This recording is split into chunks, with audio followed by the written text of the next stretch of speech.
أعوذ بالله من الشيطان الرجيم. بسم الله الرحمن الرحيم. ويا قوم لا يجرمنكم شقاقي أن يصيبكم مثل ما أصاب قوم نوح أو قوم هود أو قوم صالح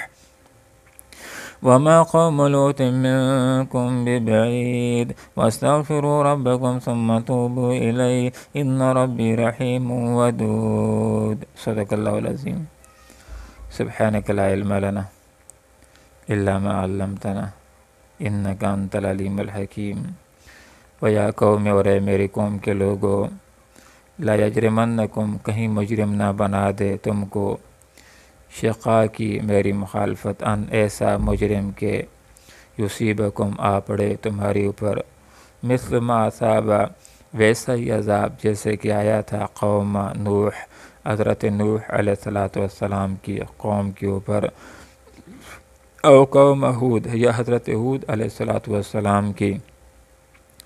قوم کے اوپر، او یا قوم صالح، حضرت صالح علیہ السلام کی قوم کے اوپر، وما قوم لوط، اور نہیں حضرت لوط علیہ السلام کی قوم منکم، تم سے بھی بعید، کچھ دور، واستغفروا، اور معافی مانگو، ربکم، اپنے رب سے، ثم پھر توبو، پلٹ آؤ، الیہ، اسی کی طرف، ان بے شک ربی، میرا رب، رحیم، رحم کرنے والا، ودود، اور محبت کرنے والا ہے۔ حضرت شعیب علیہ السلام دعوت کے میدان کے اندر ہیں، لوگوں کو سمجھا رہے ہیں، توحید کی دعوت دے رہے ہیں، شرک کا ابطال کر رہے ہیں، اور لوگوں کو سمجھا رہے ہیں کہ ناپ تول کے اندر جو دھوکہ دہی سے کام لے رہے ہو بہت بڑی غلط بات ہے، اس سے باز آ جاؤ، وگرنہ دنیا کے اندر بھی عذاب کا شکار ہو سکتے ہو، آخرت کے اندر بھی عذاب کا شکار ہو سکتے ہو۔ لوگ مخالفت میں آ گئے، لوگوں نے مخالفت کرنا شروع کر دی، ضد کے اندر آ گئے، اٹترمی کا شکار ہوتے چلے گئے۔ تو حضرت شعیب علیہ السلام نے لوگوں کو بات سمجھائی، لوگوں میری بات کو غور سے سنو، توجہ سے سنو، یا قوم، اے میری قوم کے لوگوں، لا یجرمنکم، کہیں مجرم نہ بنا دے تم کو، شکا کی میری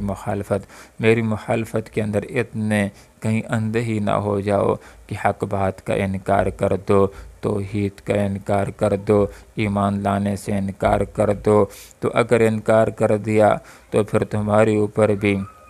وہی مصیبت آ سکتی ہے جو تم سے پہلے حضرت نوح علیہ السلام کی قوم کے اوپر آ گئی تھی، تمہارے اوپر بھی ایمان نہ لانے کی وجہ سے اور ظلم کرنے کی وجہ سے وہی عذاب آ سکتا ہے، جس طرح عذاب حضرت ہود علیہ السلام کی قوم کے اوپر آیا تھا، جس طرح کی عذاب حضرت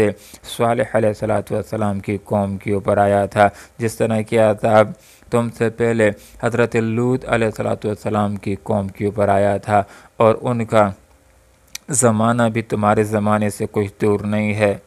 اور ان کا علاقہ بھی تمہارے علاقے سے کچھ دور نہیں ہے۔ ان کی تاریخ کو غور سے دیکھو تو تمہارے سامنے یہ بات آ جائے گی کہ جب بھی کوئی اللہ کا نبی آ جاتا ہے تو پھر لوگوں کی قسمت نبی کے پیغام کے ساتھ معلق ہو کر کے رہ جاتی ہے، لوگ نبی کے پیغام کو مان لیں تو کامیاب ہو جاتے ہیں، نبی کے پیغام کا انکار کر دیں تو ناکام ہو جاتے ہیں۔ لوگوں، واستغفروا ربکم، معافی چاہو اپنے رب سے، ثم توبوا، پھر پلٹ آؤ، الیہ، اسی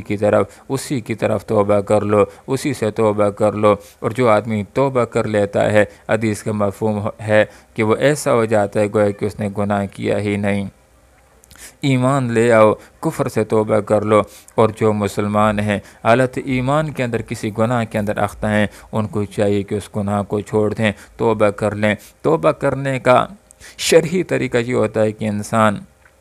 جس گناہ کے اندر اختہ ہو اس کے اوپر پشیمان ہو، نمبر 2 اس کو چھوڑ دے، نمبر 3 آئندہ زندگی کے اندر نہ کرنے کا پختہ عزم کر لے، اور نمبر 4 اگر اس گناہ کا تعلق بندے کے ساتھ ہے تو اس سے بھی معافی تلافی کرے، اور نمبر 5 اگر گناہ ایسا ہے کہ اس کی تلافی ہو سکتی ہے تو اس گناہ کی تلافی بھی کرے گا۔ مثلا نماز نہ پڑھنے کا گناہ کرتا تھا، گناہ کبیرہ ہے، احساس ہو گیا، توبہ کر لے گا تو نماز نہ پڑھنے کا گناہ معاف ہو جائے گا، لیکن گزشتہ زندگی کی جو نمازیں ہیں ان کو قضا کرنا ہوگا۔ اگر گناہ ایسا ہے کہ اس کی تلافی ہو نہیں سکتی ہے، گانے سنتا تھا، فلمیں دیکھتا تھا، تو میں توبہ کر لینا ہی کافی ہو جائے گا۔ اور اس کے ساتھ ساتھ انسان کو چاہیے کہ استغفار کرتا رہے، استغفر اللہ الذی لا الہ الا هو الحی القیوم واتوب الیہ۔ آپ صلی اللہ علیہ وسلم نے ارشاد فرمایا، طوبی لمن وجد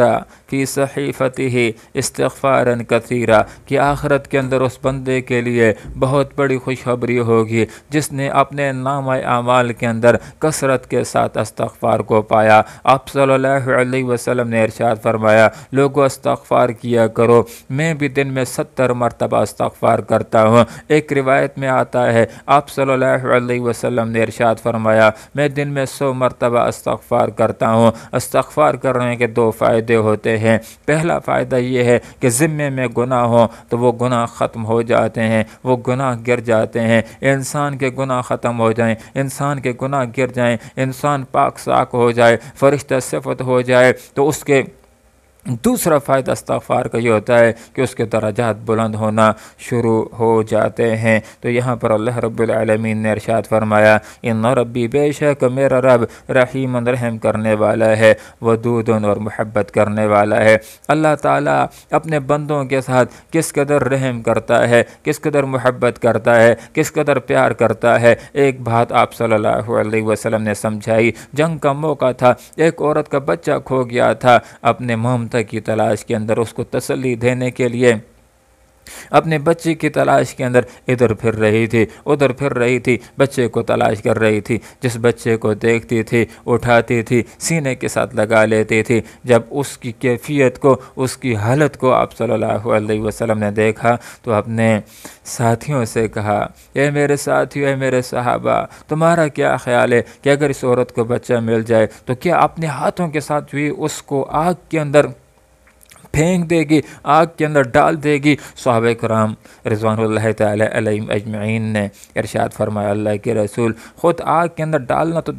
درکنار، اگر اس کی آنکھوں کے سامنے اس کا بچہ آگ کے اندر گر رہا ہو تو مقدور بر اس کو بچانے کی کوشش کرے گی۔ اب آپ صلی اللہ علیہ وسلم نے اب بات سمجھائی، فرمایا کہ میرے صحابہ، جس قدر پیار، جس قدر محبت اس عورت کو اپنے بچے کے ساتھ ہے، اس سے زیادہ پیار اور محبت اللہ تعالیٰ کو اپنی مخلوقات کے ساتھ ہے۔ ان ربی رحیم ودود، بے شک میرا رب رحم کرنے والا ہے، محبت کرنے والا ہے۔ اس آیت سے ہمارے سامنے یہ سبق کہا جاتا ہے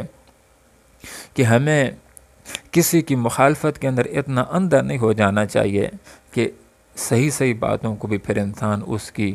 صحیح باتوں کو بھی ٹھکرانا شروع کر دے، انکار کرنا شروع کر دے۔ انسان کو ہمیشہ حق کے اوپر کاربند رہنا چاہیے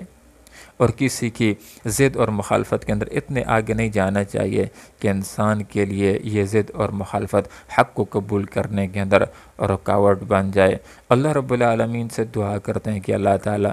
موت سے پہلے سچی توبہ کرنے کی توفیق عطا فرمائے۔ آمین۔ وآخر دعوانا ان الحمدللہ رب العالمین۔